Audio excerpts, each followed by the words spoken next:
Lázaro morreu e diz a Bíblia ela é clara e categórica como sendo a verdade. A Bíblia diz que veio os anjos e levou a alma de Lázaro para o seio de Abraão. Oh, glorificado e exaltado é o nome de Jesus para todo sempre.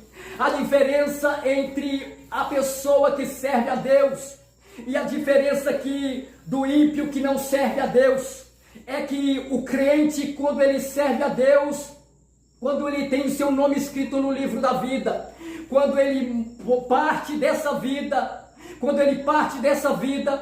a Bíblia diz que a sua alma não jamais desce, mas sobe para o paraíso. Oh, glorificado e exaltado é o nome de Jesus para sempre. Prova disso é que nós vamos perceber uma certa feita, quando Jesus ele estava sendo crucificado.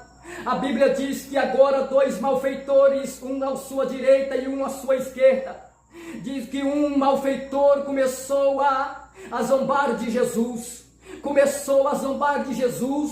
e enquanto o outro malfeitor, ele repreendeu aquele outro homem aquele malfeitor que estava zombando de Jesus Cristo, dizendo: olha, nós estamos aqui pendurado nessa cruz porque nós merecemos estar aqui, mas esse homem nenhum mal ele fez. Ou seja, aquele homem, aquele malfeitor que estava à sua direita, ele reconheceu que Jesus Cristo era um rei, ele reconheceu que Jesus Cristo era o Filho de Deus, aleluia. E ele diz naquele momento, quando Jesus, na sua onisciência, conhecendo o coração daquele malfeitor, aleluia, Jesus vendo o arrependimento que aquele homem tinha arrependido naquele exato momento, aquele malfeitor disse para Jesus: aleluia, olha, lembras-te de mim